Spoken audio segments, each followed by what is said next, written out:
എല്ലാവർക്കും നമസ്കാരം. പുതിയൊരു വീഡിയോയിലേക്ക് സ്വാഗതം. ടീനേജ് പ്രായം എന്ന് പറയുന്നത് വളരെയേറെ പരാതികൾക്കും പരിഭവങ്ങൾക്കും ഇടയാവുന്ന ഒരു പ്രായമാണ്. അത് മാതാപിതാക്കളെ സംബന്ധിച്ചാണെങ്കിലും ശരി, മക്കളെ സംബന്ധിച്ചാണെങ്കിലും ശരി. കാരണം ടീനേജ് പ്രായത്തിലുള്ള കുട്ടികളുടെ മാതാപിതാക്കളും അതുപോലെ തന്നെ ടീനേജ് പ്രായത്തിലുള്ള കുട്ടികളും ഒരുപോലെ പരാതി പറയുന്ന ഒരു കാലഘട്ടമാണിത്. മാതാപിതാക്കളെ സംബന്ധിച്ച് തങ്ങളുടെ മക്കള് ഈയിടെയായിട്ട് തങ്ങളോടൊന്നും സംസാരിക്കുന്നില്ല. അവരെപ്പോഴും അവരുടെ സുഹൃത്തുക്കളുടെ കൂടെയാണ് സമയം ചെലവഴിക്കുന്നത്. അവർക്ക് ഞങ്ങളോട് പണ്ടത്തെ പോലെ ഇപ്പോൾ ഒരു താല്പര്യവും ഇല്ല. അവർ ഞങ്ങളുടെ അടുത്തൊന്നും സംസാരിക്കുന്നില്ല. ഇങ്ങനെ നൂറ് പരാതികൾ മാതാപിതാക്കൾ പറയുന്ന ഒരു കാലഘട്ടമാണ് മക്കൾ ടീനേജിലാവുന്ന ആ ഒരു കാലഘട്ടം എന്ന് പറയുന്നത്. ഇതുപോലെ തന്നെ മക്കളെ സംബന്ധിച്ച് അവർ പറയുന്നൊരു കാര്യമാണ്, മാതാപിതാക്കൾക്ക് ഞങ്ങളെ ഒരു വിലയില്ല. അവർ ഞങ്ങളെ എപ്പോഴും കൊച്ചായിട്ടാണ് കാണുന്നത്. അവർക്ക് ഞങ്ങളോട് ഒരു സ്നേഹവുമില്ല. ഞങ്ങളെപ്പോഴും വഴക്ക് പറയുകയാണ്, കറക്റ്റ് ചെയ്യുകയാണ്. ഇങ്ങനെയൊക്കെയുള്ള കുറേ പരാതികൾ മക്കളും പറയുന്ന ഒരു കാലഘട്ടമാണ് ടീനേജ് കാലഘട്ടം എന്ന് പറയുന്നത്. നമുക്കറിയാം, നമ്മുടെ മക്കളും നമ്മളും ഒരുപോലെ ഒരു കുടുംബത്തിൽ ഇങ്ങനെ ജീവിച്ചു വരികയാണ്. ആ സമയത്ത് മക്കൾ നോക്കുമ്പം അവർക്ക് മാത്രമായിട്ട് എന്തൊക്കെയോ പ്രശ്നങ്ങൾ അവർക്ക് സംഭവിക്കുന്നു. മാതാപിതാക്കൾക്ക് ഒരു പ്രശ്നവുമില്ല. അവരവരുടെ ആ ഒരു ജീവിക്കുന്ന അതേ രീതിയിൽ മുന്നോട്ട് പോകുന്നു. തങ്ങൾക്കുണ്ടാകുന്ന ഈ പ്രശ്നങ്ങളെക്കുറിച്ച് മാതാപിതാക്കൾ സംസാരിക്കുന്നുമില്ല. തങ്ങൾക്ക് വേണ്ട ഒരു പരിഹാരമോ ഗൈഡൻസോ ഒന്നും തരാനായിട്ട് അവർ മുൻകരുതലോ മുൻകൂട്ടി എന്തെങ്കിലും ഒരു സ്റ്റെപ്പ് എടുക്കുകയോ ചെയ്യുന്നില്ല. എന്നാൽ തങ്ങൾ പോകുന്ന ഇടങ്ങളിൽ കൂട്ടുകാർക്കിടയിലാണെങ്കിലും സ്കൂളിലാണെങ്കിലും ഒക്കെ തങ്ങളുടെ അതേ പ്രശ്നങ്ങളുമായിട്ട് മല്ലടിക്കുന്ന ഒരു കൂട്ടം സുഹൃത്തുക്കൾ അല്ലെങ്കിൽ കൂട്ടുകാർ, ക്ലാസ്മേറ്റ്സൊക്കെ ഒരേ പ്രശ്നത്തിൽ കൂടെ കടന്നു പോകുന്നു. തീർച്ചയായും നമ്മളാണെങ്കിലും നമ്മളുടെ അതേ പ്രശ്നത്തിൽ സഞ്ചരിക്കുന്നവരുമായിട്ട് കൂട്ടുകൂടാനും അവരോട് നമ്മുടെ പ്രശ്നങ്ങൾ സംസാരിക്കാനും അല്ലേ നമ്മൾ മനസ്സ് കാണിക്കുക. ഇതുതന്നെയാണ് ഇവിടെ സംഭവിക്കുന്നത്. പലപ്പോഴും കുട്ടികൾ അവരുടെ നിഷ്കളങ്കതയ്ക്ക് അവരുടെ ഓരോ പ്രശ്നങ്ങളെ, പ്രത്യേകിച്ച് ടീനേജ് കാലത്തെ അവരുടെ ഓരോ സംശയങ്ങളൊക്കെ ആയിട്ട് മാതാപിതാക്കളുടെ അടുത്തേക്ക് വരുമ്പോൾ മാതാപിതാക്കൾ എന്തോ അരുതാത്തത് പറഞ്ഞു എന്നുള്ള രീതിയിൽ അവരെ ആട്ടി ഓടിക്കുകയോ അല്ലെങ്കിൽ അത് മൈൻഡ് ചെയ്യാതെ വിടുകയോ വ്യക്തമായ ഉത്തരം കൊടുക്കാതെ വിടുകയോ ചെയ്യുമ്പോൾ കുഞ്ഞുങ്ങൾക്കുണ്ടാകുന്ന വലിയൊരു ഇൻസെക്യൂരിറ്റി ഫീലിംഗ് ഉണ്ട്. ഒന്നും മനസ്സിലാവാതെ എന്ത് ചെയ്യണമെന്നറിയാതെ ഇരിക്കുന്ന ഒരു പലവിധത്തിലുള്ള ഭയങ്ങളുടെയും ആശങ്കകളുടെയും പലവിധ ടെൻഷനുകളുടെയൊക്കെ ഒരു സമയമുണ്ട്. ഈ സമയത്ത് മാതാപിതാക്കളായി നമ്മൾ അവർക്ക് വേണ്ട ഗൈഡൻസോ അല്ലെങ്കിൽ അവർക്ക് നമ്മൾ കൊടുക്കേണ്ട സപ്പോർട്ടോ കൊടുക്കാതിരുന്നാൽ ഈ പ്രശ്നങ്ങളുമായിട്ട് കോമ്പീറ്റ് ചെയ്തുകൊണ്ടിരിക്കുന്ന അവരുടെ സുഹൃത്തുക്കളുമായിട്ട് ഇടപെടാനല്ലേ അവർ ശ്രമിക്കുക. അവിടുന്നെങ്കിലും എന്തെങ്കിലും ഒരു മറുപടിയോ ഒരു സൊല്യൂഷനോ ഒക്കെ കിട്ടുമെന്ന് വിചാരിച്ചിട്ടാണ് അവരുടെ അടുത്ത് ഇവർ കൂടുതൽ സമയം പോയിരിക്കാനും അവരോട് ഇവരുടെ പ്രശ്നങ്ങൾ ചർച്ച ചെയ്യാനൊക്കെ ഇവർ തയ്യാറാകുന്നത്. ഇതിനൊരു പരിഹാരം എന്ന് പറയുന്നത്, നമുക്കറിയാം നമ്മളും ഈ ഒരു പ്രായത്തിൽ കൂടിയാണ് കടന്നു വന്നത്. അന്ന് നമ്മൾക്കും ചില സംശയങ്ങളും ചില തെറ്റിദ്ധാരണകൾ അബദ്ധങ്ങളൊക്കെ സംഭവിച്ചിട്ടുണ്ട്. ആ സമയത്ത് നമ്മളത് എങ്ങനെയാണ് ഹാൻഡിൽ ചെയ്തത്, അല്ലെങ്കിൽ നമ്മളതിന് എങ്ങനെയാണ് ഒരു പരിഹാരം കണ്ടത്, ഇതൊക്കെ നമ്മുടെ മക്കൾ ടീനേജ് പ്രായത്തിലേക്ക് വരുന്നതിനും കുറച്ച് മുൻപേ തന്നെ കുടുംബത്തിലൊന്ന് ചർച്ചയാക്കാനായിട്ട് പരിശ്രമിക്കുക. ഈ ചർച്ചകളിൽ നമ്മുടെ മക്കളെയും കൂടി ഉൾപ്പെടുത്തുക.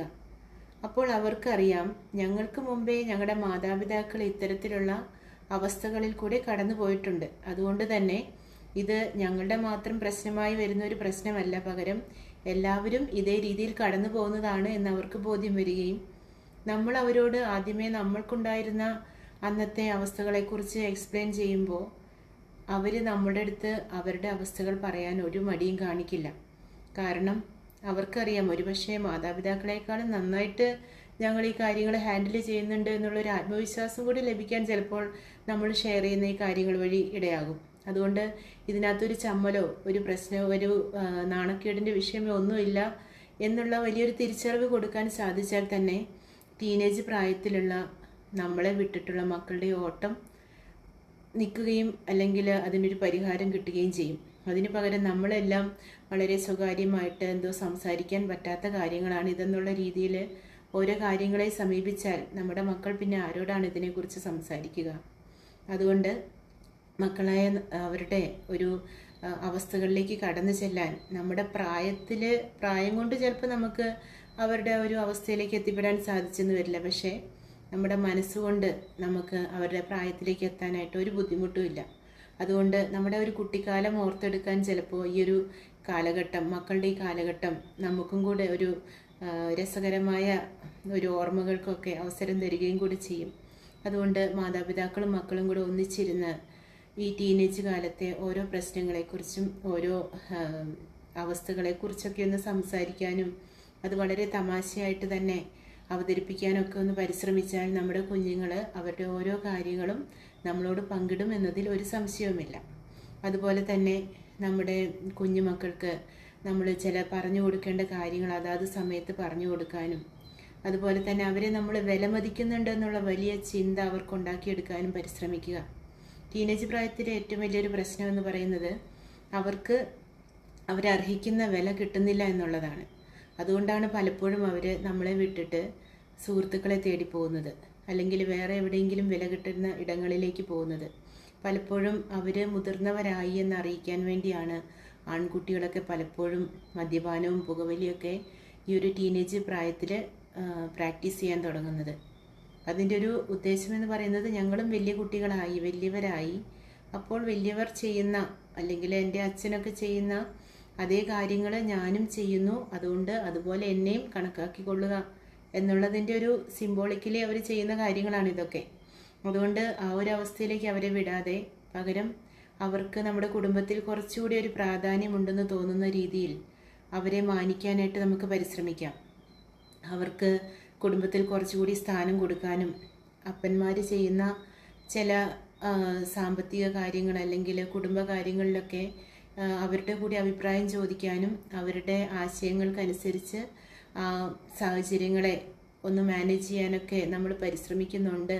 അവരുടെ വാക്കിന് വിലയുണ്ട് എന്നൊക്കെ തോന്നുന്ന രീതിയിൽ നമ്മൾ പ്രവർത്തിക്കാൻ തുടങ്ങിയാൽ തീർച്ചയായും നമ്മുടെ മക്കൾക്ക് തോന്നും മക്കൾ കുറച്ചുകൂടി എന്തോ തനിക്കൊരു വില കിട്ടുന്നുണ്ട്, ഈ ഒരു പ്രായത്തിലെത്തിയപ്പോൾ താൻ കുറെ കൂടി മാനിക്കപ്പെടുന്നുണ്ട്, അംഗീകരിക്കപ്പെടുന്നുണ്ട്. അതുകൊണ്ട് താൻ അംഗീകരിക്കപ്പെടുന്ന ഈ സ്ഥലം തനിക്ക് ഏറ്റവും കംഫർട്ടബിൾ ആയിട്ടുള്ളൊരു സ്ഥലമാണ് എന്ന് തോന്നുവാൻ ഓരോ കുട്ടിക്കും ഇടവരും.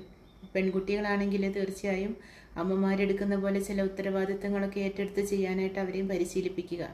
അത് ചെയ്തു കഴിയുമ്പോൾ വളരെ നന്നായി അവർ ഹാൻഡിൽ ചെയ്യുന്നുണ്ടെന്നുള്ളൊരു ആത്മവിശ്വാസം കൂടി അവർക്ക് കൊടുക്കുകയാണെങ്കിൽ അവർക്ക് തോന്നും, ഞാൻ കൂടുതൽ അംഗീകരിക്കപ്പെടാൻ തുടങ്ങി, ഞാനും ഒരു അഡൾട്ടായി മാറിയിരിക്കുന്നു, എനിക്കും ആ രീതിയിൽ ഓരോ കാര്യങ്ങളും ചെയ്യാനും പ്രശംസ പിടിച്ചു പറ്റാനൊക്കെ സാധിക്കുന്നുണ്ട്. അതുകൊണ്ട് എൻ്റെ കുടുംബത്തിൽ എനിക്ക് നല്ലൊരു വിലയും നിലയും ഈയിടെയായിട്ട് കൂടിയിട്ടുണ്ട് എന്ന് തോന്നാൻ ഓരോ കുട്ടിക്കും സാധിച്ചാൽ അവർ നമ്മുടെ കുടുംബത്തെ വിട്ട് ഒരു സുഹൃത്തിനെയും തേടി പോവില്ല. അതുകൊണ്ട് സുഹൃത്തുക്കളെ തേടി നമ്മുടെ മക്കൾ നമ്മുടെ വീട്ടിൽ നിന്ന് പോകുന്നുണ്ടെങ്കിൽ, പ്രത്യേകിച്ച് നമ്മളോട് വഴക്കടിച്ചിട്ട് പോകുന്നുണ്ടെങ്കിൽ അതിൻ്റെ അർത്ഥം ഒന്നേ ഉള്ളൂ, നമ്മുടെ അടുത്തുനിന്ന് കിട്ടാത്ത എന്തൊക്കെയോ അവർക്ക് മറ്റിടങ്ങളിൽ നിന്ന് കിട്ടുന്നുണ്ട്, അല്ലെങ്കിൽ അവരാഗ്രഹിക്കുന്ന പലതും നമ്മൾ അവർക്ക് കൊടുക്കുന്നില്ല. പ്രത്യേകിച്ച് അവരാഗ്രഹിക്കുന്നത് പോലെ ഇപ്പോഴും അവരെ കുട്ടികളായി കാണാതെ കുറച്ച് മുതിർന്നവരായിട്ട് കാണാൻ നമ്മൾ പരിശ്രമിക്കുന്നുണ്ട് എന്നൊരു തോന്നൽ വന്നാൽ അവർ തീർച്ചയായും നമ്മുടെ ഒപ്പം നിൽക്കുകയും നമ്മുടെ കുടുംബത്തിൽ തന്നെ ആയിരിക്കാൻ പരിശ്രമിക്കുകയും ചെയ്യും. അതുകൊണ്ട് ഈ ഒരു ടീനേജ് പ്രായത്തെ കുറച്ചൊരു ബഹുമാനം കൊടുത്ത് ഹാൻഡിൽ ചെയ്യാനായിട്ട് നമുക്ക് പരിശ്രമിക്കാം. അവർ ആ സമയത്ത് ആഗ്രഹിക്കുന്നത് തങ്ങളെ കുട്ടികളെ പോലെ കണക്കാക്കാനല്ല, പകരം കുറച്ച് മുതിർന്നവരായി ഞങ്ങളെയും കണക്കാക്കണം, ഞങ്ങളുടെ വ്യക്തിത്വത്തിന് മൂല്യമുണ്ട്, ഞങ്ങളുടെ വ്യക്തിത്വം ഒന്നുകൂടി ഡെവലപ്പ് ചെയ്തിട്ടുണ്ട് എന്നുള്ള ഒരു വലിയ അംഗീകാരം കിട്ടാനാണ് അവർ ഈ പ്രായത്തിൽ ആഗ്രഹിക്കുന്നത്. അതുകൊണ്ട് നമുക്ക് അവർക്ക് കുറച്ചുകൂടി അംഗീകാരം കൊടുക്കാനും വില കൊടുക്കാനും പരിശ്രമിക്കാം. എല്ലാവർക്കും നന്ദി. പുതിയൊരു വീഡിയോയിൽ നമുക്ക് വീണ്ടും കാണാം.